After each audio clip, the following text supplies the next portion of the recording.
Já dizia o ditado, quem não é visto não é lembrado, né? Mas diante do boom tecnológico e das inúmeras possibilidades de comunicação e marketing, como ser visto?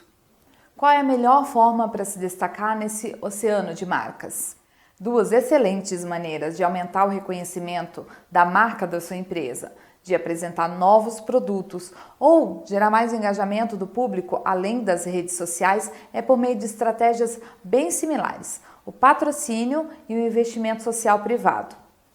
Se você nunca enxergou sua empresa fazendo isso, acha que é assistencialismo ou simplesmente não sabe como fazer e quer entender um pouquinho mais sobre quais benefícios isso pode trazer para sua marca, fique sabendo que o nosso propósito aqui é ajudar você justamente nisso.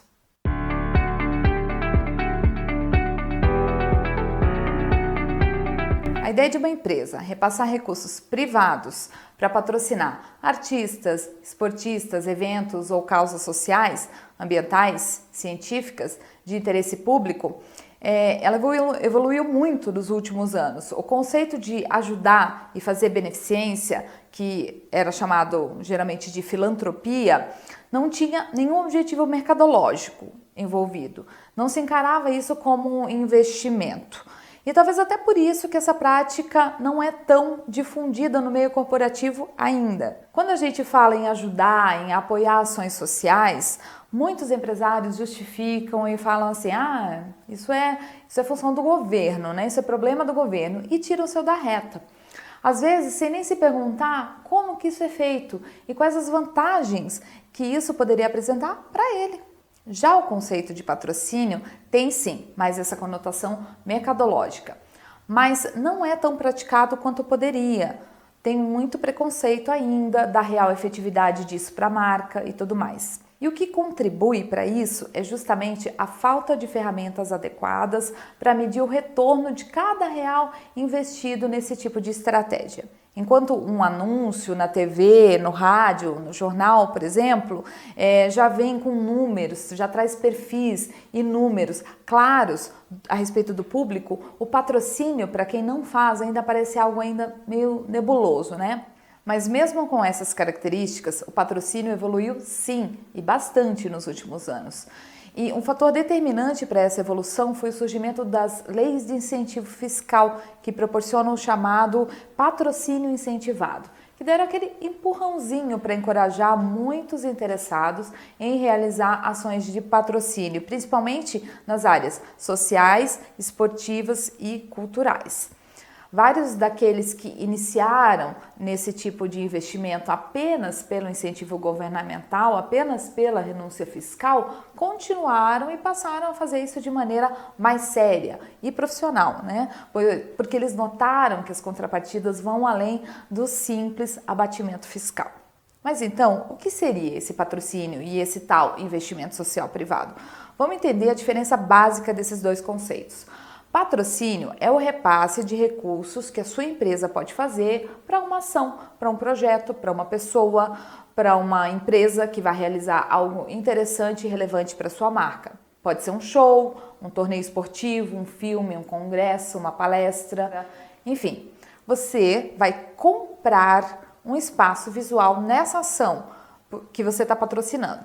Já o investimento social privado é o repasse voluntário de recursos privados de forma planejada, monitorada, sistemática para projetos sociais, ambientais, culturais, científicos de interesse público. Fazer um investimento social é doar recursos em prol de ações sociais promovidas por entidades privadas, que podem ser empresas, organizações sociais do terceiro setor. Também pode ser considerado investimento social o investimento em startups de cunho justamente social. Então, nos dois casos, você repassa recursos para uma ação ou projeto de interesse. Só que no caso do ISP, vai ser necessariamente algo de cunho social. E no patrocínio, pode ser social ou não, pode ser algo puramente mercadológico. E quais são os benefícios de se fazer patrocínio ou investimento social privado? Primeiro, divulgação da marca. Eu estou investindo X recursos para aparecer de determinada maneira em relação àquela ação, né? Para ganhar visibilidade de marca.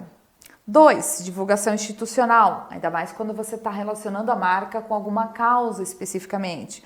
Vamos apoiar ações ambientais aqui na cidade, por exemplo, e aí começar a criar uma imagem institucional relacionada a uma ou outra causa. 3, marketing direcionado, atingir uma audiência direta do seu target. 4, promoção de produtos e serviços da sua organização, o que geralmente ocorre quando o projeto ele tem a oportunidade de te dar uma contrapartida negocial em relação à cota de patrocínios que você adquiriu.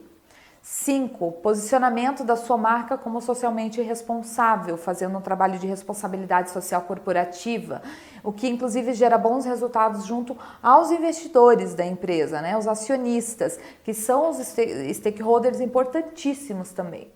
Mas tem um grande benefício, que é o maior, na minha opinião, que é mais profundo e que é mais impactante. A gente sabe que a vida do empresário, das equipes é corrida.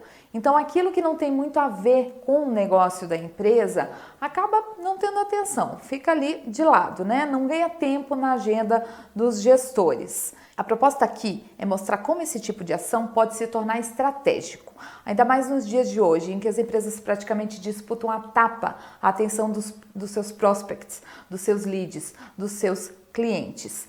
E para ajudar você a entender do que eu estou falando, vamos dar uma olhadinha nesse vídeo.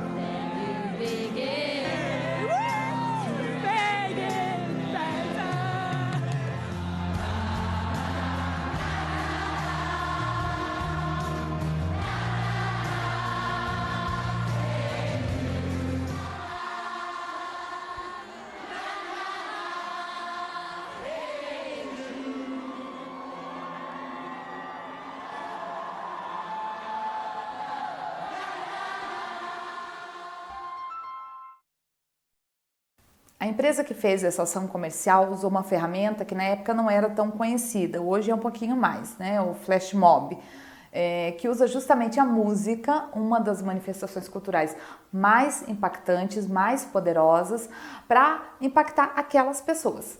Você vê algum cartaz, algum banner, algum outdoor com a marca da empresa? Não, né? Porque não precisou.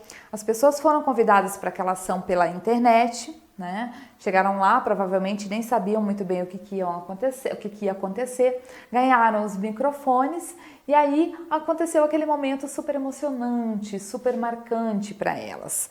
Tão marcante que elas fizeram o quê? Elas queriam compartilhar com alguma pessoa querida. Fizeram o quê? Fazia o quê? Pegava o telefone, tirava foto, filmava, ligava para alguém, né? E a empresa vende o quê? Celulares. E o segredo da coisa toda foi captar essa emoção e conseguir colocar isso num vídeo. E que depois foi visto por milhões de pessoas na internet. E aí sim, com a marca assinando a ação ali no final. Esse eu acho que foi o segundo vídeo que eles fizeram, né? E quando eu achei que eles não iam conseguir fazer nada melhor que isso dali, veio esse daqui.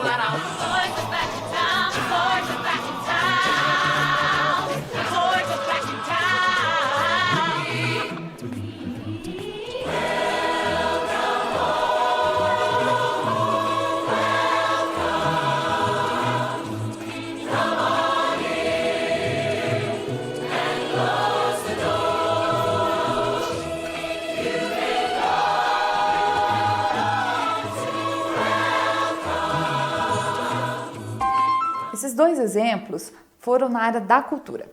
Então, no momento que uma pessoa está consumindo um produto cultural que ela realmente goste, escutando uma música, lendo um livro, vendo um filme, assistindo um espetáculo, um musical, a marca que for associada a esse sentimento vai acabar ficando gravada no inconsciente da pessoa de uma forma muito positiva, de uma forma muito poderosa.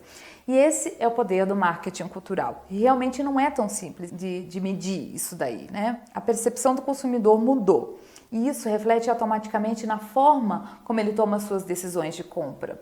Para alguns especialistas, isso é por conta do fenômeno do crescimento da classe média brasileira, aliado aí ao expressivo aumento que a gente teve no grau de escolarização da população, em especial do número de brasileiros com educação superior. Essa realidade não apenas faz aumentar drasticamente o consumo no Brasil, mas também trouxe para o nosso mercado um consumidor mais crítico, mais exigente, mais consciente dos valores que embalam os produtos e serviços que ele consome. Essas mudanças são permanentes e elas sinalizam para o empresário que o ambiente está propício no Brasil. O crescimento do mercado e das oportunidades pode acelerar e desacelerar, mas é crescente.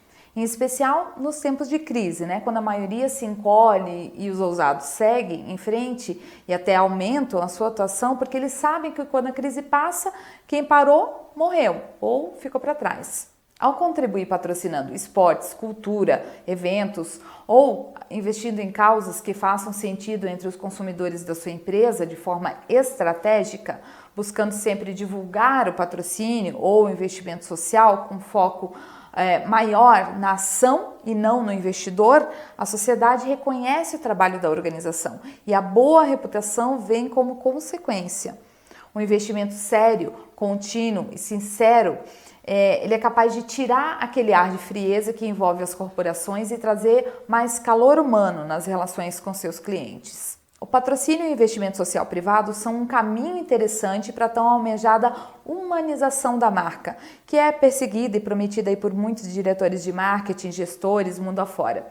Isso porque todos eles sabem que uma empresa só se torna grande e reconhecida no mercado quando o valor intangível da marca passa a ser maior do que o patrimônio físico tangível. Mas e na prática? Como fazer? Planejamento, claro, antes de começar a investir e uma boa análise de cenários são medidas essenciais. Antes de investir é necessário ter uma meta com aquela ação e lembrar que as empresas vendem produtos e serviços, mas os consumidores compram sentimentos. Então, é importante questionar quais sentimentos são importantes para o meu público. O que a empresa precisa que seja associado com a sua marca? Além de estar ciente de que o ideal é que tanto o patrocínio quanto o investimento social façam parte de um mix de ações que vão dar sustentação, que vão dar visibilidade espontânea e mais vigor aí para os resultados que se pretende alcançar. É importante, eu diria até imprescindível, divulgar essas ações que estão sendo realizadas e com total transparência. Além disso, tenha em mente que as iniciativas da sua empresa precisam estar de acordo com os princípios e valores da organização, né? Para que não tenha nenhum ruído nessa comunicação e dessa forma fica mais sólido e mais verídico em relação àquilo que a empresa diz ser engajada.